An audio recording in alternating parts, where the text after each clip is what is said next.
मिलकर इस मुल्क को आजाद कराएं। आज जब बाहर से लाने की बात हो रही है तो सिर्फ हिंदू भाइयों की बात होती है। क्या भारत जल्दी हिंदू राष्ट्र बनने जा रहा है? आखिर कैसे भारत में भगवा झंडा फहराया जा रहा है? हिंदू राष्ट्र बनते ही कैसे होंगे देश के हालात? क्या हिंदू राष्ट्र के बनते ही बदल जाएगा संविधान? दोस्तों, हिंदू राष्ट्र की एक लहर चल पड़ी है जिसमें अब ये आशंका जताई जा रही है कि बहुत जल्द भारत हिंदू राष्ट्र घोषित किया जाएगा। दोस्तों, कुछ लोगों का मानना है कि जब धर्म के नाम पर पाकिस्तान बन सकता है तो फिर हिंदुओं के लिए हिंदू राष्ट्र क्यों नहीं बन सकता? अगर हिंदू राष्ट्र बना तो कैसे होंगे हिंदू राष्ट्र में मुस्लिम के हालात? आखिर क्या देश का संविधान भी हिंदू राष्ट्र बनते ही बदल जाएगा? जानेंगे आज की हमारी इस वीडियो में। दोस्तों, वीडियो को आखिर तक जरूर देखिएगा। वीडियो पसंद आए तो वीडियो को लाइक और शेयर जरूर कर दीजिएगा। 1947 में जब देश आजाद हुआ तो पाकिस्तान और हिंदुस्तान के दो टुकड़े भी हुए थे। धर्म के नाम पर 1947 में देश का बंटवारा पहले भी हो चुका है।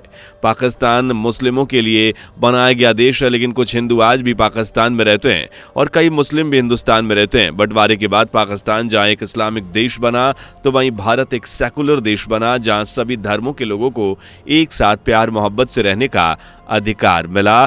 तब से लेकर आज तक पाकिस्तान में रहने वाले हिंदुओं की आबादी कम हुई है तो वहीं हिंदुस्तान में रहने वाले मुस्लिमों की आबादी तेजी से बढ़ी है।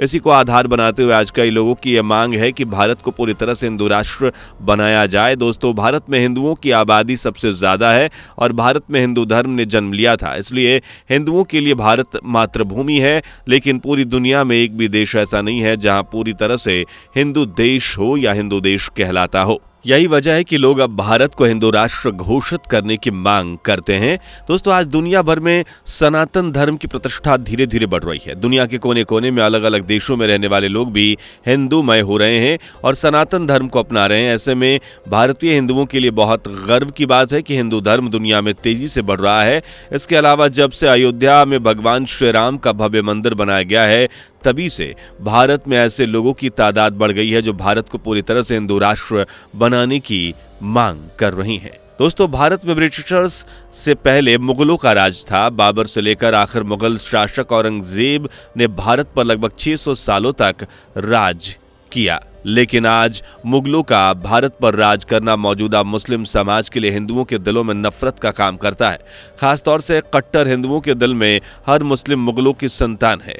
हालांकि भारत में कई मुस्लिम्स ऐसे हैं जो खुद को मुगलों की संतान असल में मानते भी हैं, लेकिन एक साथ इतने सारे कल्चर रहते तो वहाँ मतभेद तो लाजमी है। लेकिन जब बात मतभेद से आगे निकल जाती है तो देश में फसाद बढ़ते हैं और इन्हीं फसादों के बढ़ने की वजह से हिंदू राष्ट्र की मांग ने जन्म लिया है। भारत के रहने वाले कट्टर हिंदुओं का मानना है कि भारत में मुगलों से जुड़ी जितनी भी चीजें हैं उन्हें या तो नष्ट कर दिया जाए या फिर उनका नाम बदल दिया जाए। ऐसी कोई डिमांड कभी ब्रिटिशर्स के राज में बनी बिल्डिंग या फिर सड़कों को लेकर नहीं उठाई जाती है। भारत में एक तबका इस बात का पक्षधर है कि भारत युगों युगों से हिंदू राष्ट्र रहा है और इसी के तर्ज पर एक बार फिर से भारत को हिंदू राष्ट्र बनाना चाहिए। लेकिन हिंदुस्तान की संस्कृति में हमेशा से ही अनेकता रही है। यहाँ अलग अलग धर्मों और कल्चर को मानने वाले लोग रहते आए हैं। ऐसे में भारत एक धर्म के आधार पर कल्पना करना मुश्किल है। दोस्तों, कुछ दक्षिणपंथी लोग ये बात मानते हैं कि भारत लगभग 1200 सालों तक गुलाम रहा और अगर मुगल भारत न आते तो शायद भारत आज भी एक हिंदू राष्ट्र रहता, क्योंकि मुगल की वो पहली बाहरी लोग थे जिन्होंने भारत पर राज किया और उनके बाद अंग्रेज आए। मगर इतिहासकारों का मानना है कि मुगलों के काल में भारत कभी गुलाम नहीं रहा। वो सिर्फ अंग्रेजों के 200 सालों की अवधि को ही भारत की गुलामी की अवधि मानते हैं। मगर भारत में ऐसे लोग कम हैं जो ये मानते हैं कि भारत मुगलों के आने से पहले हिंदू राष्ट्र था, किंतु उनका मानना है कि मुगलों से पहले जो भारत हुआ करता था उसमें जैन और बौद्ध धर्म भी शामिल था। लेकिन लोगों का मानना है कि बौद्ध या जैन धर्म बाहरी नहीं और वो हिंदू धर्म का हिस्सा है। इसलिए यह कहना गलत नहीं होगा कि मुगलों से पहले या इस्लाम के भारत आने से पहले भारत एक पूरी तरह से हिंदू राष्ट्र ही था।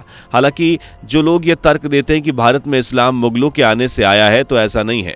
आपको बता दें कि पहला मुस्लिम व्यापारी उस वक्त आया था जब पैगंबर मोहम्मद जिंदा थे।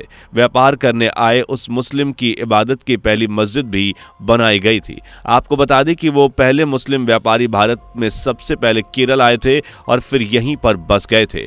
इस तरह इस्लाम भारत आया था। लेकिन बावजूद इसके लोगों की मानसिकता यही है कि मुगलों ने ही इस्लाम को भारत में बसाया था और उन्होंने ही भोली भाली भारत की जनता को, खासतौर से हिंदुओं को प्रताड़ित किया था और जबरन धर्म परिवर्तन भी मुगलों के काल में ही हुआ। मुगलों के लिए भारत के एक बड़े तबके के दिल में नफरत है और इसी नफरत को पिछले कुछ सालों से और ज्यादा बढ़ा दिया गया है, मुगलों को विलन और राक्षस बनाकर, जो कि पूरी तरह से सच नहीं है। मुगलों के लिए बढ़ती नफरत का ही सबब है कि आज कई शहरों और सड़कों के नाम बदले जा चुके हैं और कई जगहों के नाम बदलने की मांग की जा रही है। दिल्ली में औरंगजेब रोड की तरह अकबर रोड या शाहजहां रोड का नाम बदलने की मांग हो रही है, लेकिन प्रोफेसर पुरुषोत्तम अग्रवाल मानते हैं कि ये मांगे हिंदुत्व शक्तियों का दोहरापन दिखाती है। पुरुषोत्तम अग्रवाल का कहना है कि लोगों को अकबर रोड या शाहजहां रोड से तो बड़ी समस्या है, लेकिन दिल्ली में मानसिंह रोड भी है जो कि अकबर के सैन्य प्रमुख थे।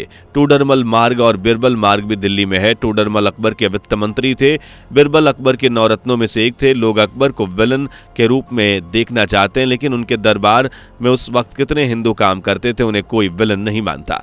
कोई भी राजा जबरन किसी को अपने राज्य में बंदी तो बना सकता है, लेकिन अपने राज्य का सलाहकार और सेना प्रमुख नहीं बना सकता। ये बात लोगों को समझनी होगी कि अकबर के राज्य में भारत में हिंदुओं और मुस्लिमों में कोई भेदभाव नहीं होता था।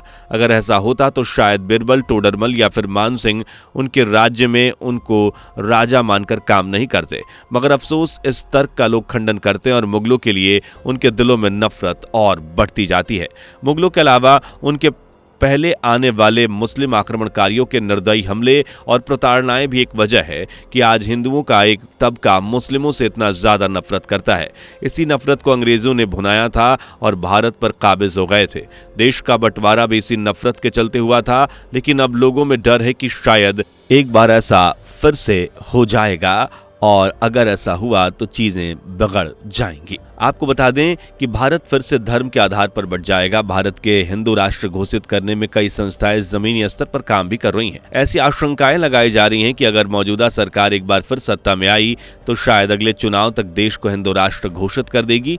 ऐसे में सवाल उठता है कि भारत में हिंदू राष्ट्र घोषित होते ही अल्पसंख्यकों का क्या होगा, उनके अधिकारों का क्या होगा और तो और भारतीय संविधान का क्या होगा, ये आपको बताते हैं। सबसे पहले अगर बात करें हिंदू राष्ट्र घोषित होने की, तो भारत संविधान बदल जाएगा तो ऐसा मुमकिन जरूर है, लेकिन भारतीय संविधान को मिटाना या खत्म करना आसान नहीं है। भारतीय संविधान में जो प्रावधान है उसके अनुसार भारत का संविधान खत्म करना बहुत मुश्किल है। दोस्तों, कोई भी देश जब धर्म की कट्टरता को मानने लगता है तो उसका विनाश होने लगता है। खासतौर पर मौजूदा मॉडर्न दौर में एक धर्म की कट्टरता के साथ देश चलाना मुश्किल है। पाकिस्तान और श्रीलंका हमारे सामने जीते जागते उदाहरण हैं। आपका क्या मानना है, हमें अपनी राय कमेंट करके जरूर बताइए। वीडियो को लाइक और शेयर जरूर कर दीजिएगा। इस तरह की वीडियोस देखने के लिए हमारे चैनल को अभी सब्सक्राइब कर दीजिए। मिलते हैं अगली वीडियो में, तब तक के लिए बाय बाय। दोस्तों, आपको स्क्रीन पर 2 और वीडियोस दिखाई दे रही हैं, जिसे देखने के लिए स्क्रीन पर क्लिक करें।